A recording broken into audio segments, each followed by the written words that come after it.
Hello friends, ఈ వీడియోలో అయితే మనము ఏ దేవుడికి ఏ నైవేద్యం పెడితే ఏ ఫలితం ఉంటుందో అనే విషయాలను తెలుసుకుందాం. చాలామంది భగవంతుని పూజించే క్రమంలో పండ్లు భగవంతుడికి నైవేద్యంగా పెట్టి తమని అనుగ్రహించమని ప్రార్థిస్తారు. వివిధ కాలాలలో వచ్చే పండ్లతో పాటు అరటి పండ్లు, యాపిల్స్ భగవంతుడికి నైవేద్యంగా పెడతారు. ఇలా చేయడం వల్ల భగవంతుని ఆశీర్వాదాలు లభిస్తాయనే నమ్మకం. అరటి పండు, నారింజ పండ్లు, యాపిల్ వంటివి నైవేద్యంగా పెడతారు. అయితే ఏ దేవుడికి ఎలాంటి పండ్లు నైవేద్యంగా పెడితే శుభ ఫలితాలు కలుగుతాయో ఈ వీడియోలో తెలుసుకుందాం. ఈ వీడియో మీకు నచ్చినట్లయితే లైక్ అండ్ సబ్స్క్రైబ్ కూడా చేయండి. అలాగే ఈ వీడియో మీకు ఎలా అనిపించిందో కామెంట్ కూడా చేయండి. దేవుడు పూజలు ఒక్కొక్కరు ఒక్కొక్క రకంగా దేవుడిని ఆరాధిస్తారు. తమ శక్తి కొలది భక్తితో దేవుడిని ఆరాధించడం చేస్తారు. పూర్వకాలం నుంచి మనం దీనికి సంబంధించి అనేక కథనాలు వింటూనే ఉన్నాం. పురాణాలలో, ఇతిహాసాలలో కూడా వీటికి సంబంధించిన గాథలు అనేకం ఉన్నాయి. ఉదాహరణకు కన్నప్ప తాను తినే మాంసాహారాన్ని దేవుడికి సమర్పించాడు. శబరి తాను తినే పండ్లను రామచంద్రుడికి సమర్పించింది. ఇలా ఒక్కో భక్తుడు ఒక్కో రకం. అయితే ఆయా నైవేద్యాల సమర్పణ వల్ల కొన్ని ప్రయోజనాలు కలుగుతాయి. అవి ఏంటో ఇప్పుడు తెలుసుకుందాం. మొదటిగా అయితే అందరూ వినాయకుడినే పూజిస్తారు. అలాంటి విభుజ వినాయకుడికి ఎలాంటి నైవేద్యం పెడితే శుభ ఫలితం జరుగుతుందో అనే విషయం ఇప్పుడు తెలుసుకుందాం. వినాయకుడు బొజ్జ గణపయ్య వినాయకుడికి లడ్డూలు, కుడుములన్న మహాప్రీతి. విఘ్నేశ్వరుడిని పూజించే సమయంలో ఆయనకు నైవేద్యంగా ఆ పదార్థాలనే ఉంచుతారు. పురాణాల ప్రకారం మోదకం తిన్నవారికి కళలు, రచనాల మీద ఆధిపత్యం ఉంటుందంట. పంచామృత అభిషేకం చేసి జామ పండ్లను నైవేద్యంగా పెడితే వ్యాపారం లాభసాటిగా జరుగుతుంది. ఇక గణపతికి మామిడి పండు సమర్పిస్తే గృహ నిర్మాణ సమస్యలు తీరుతాయి. బకాయిలు చెల్లించడానికి కావలసిన సొమ్ము సకాలంలో వస్తుంది. ఇంకా ఆ పరమశివునికి ఎలాంటి నైవేద్యం పెడితే ఏ ఫలితం ఉంటుందో చూద్దాం. పరమశివుడు అభిషేక ప్రియుడు అని అందరికీ తెలుసు. భక్తి శ్రద్ధలతో చేసే కొద్ది నైవేద్యంతో కూడా సంతృప్తి చెందే దేవుడు శివుడు. పాలు లేదా పాలతో చేసిన ఏదైనా స్వీటు నీలకంఠుడుకు చాలా ఇష్టం.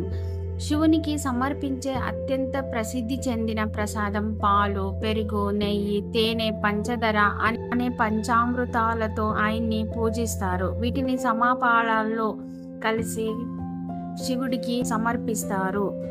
ఇంకా కుంకుమ పువ్వుని కలిపి చేసిన ఆహార పదార్థాలు, తీయటి వంటకాలన్న శివుడికి చాలా ఇష్టం. అందుకే తీయటి పదార్థాలు శివుడికి నైవేద్యంగా సమర్పిస్తారు. లక్ష్మీదేవి సంపదనిచ్చే అదృష్ట దేవత లక్ష్మీదేవి. బియ్యంతో చేసే ఏ ప్రసాదమైనా అమ్మవారికి నచ్చుతుంది. అష్టైశ్వర్యాలను, ఆరోగ్యాన్ని ప్రసాదించే లక్ష్మీదేవికి వరి ధాన్యంతో చేసిన పదార్థాలను పూజలో పెడతారు. బియ్యంతో చేసిన పరమన్నంను లక్ష్మీదేవి ఇష్టంగా స్వీకరిస్తారు. నారాయణుడు మహావిష్ణువుకు పసుపు, కాయ, ధాన్యాలంటే ఎంతో ఇష్టంగా స్వీకరిస్తాడట.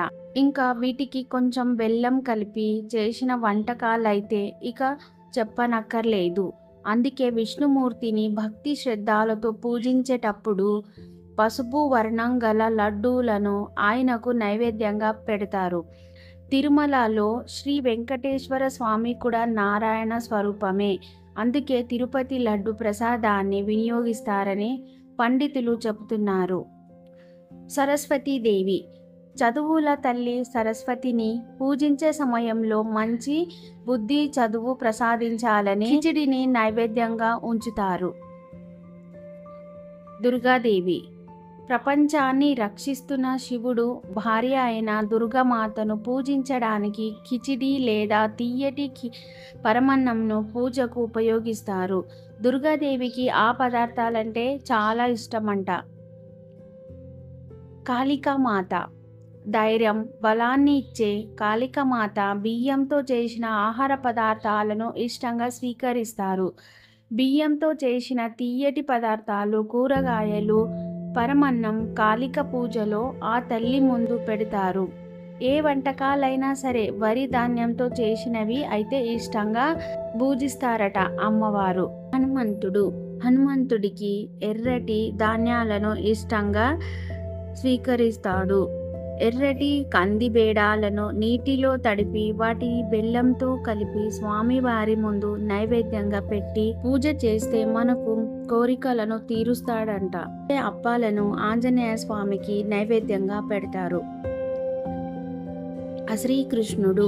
శ్రీకృష్ణుడికి బాల్యంలోనే వెన్న దొంగగా పేరుంది. వెన్న అంటే అంత ఇష్టం.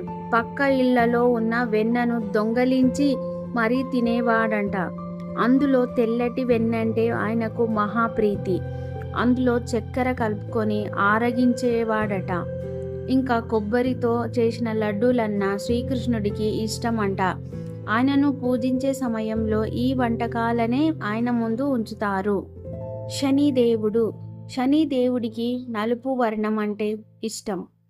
నల్లని నువ్వులతో చేసిన వంటకాలను శనిదేవుడు ఎంతో ఇష్టంగా స్వీకరిస్తాడు.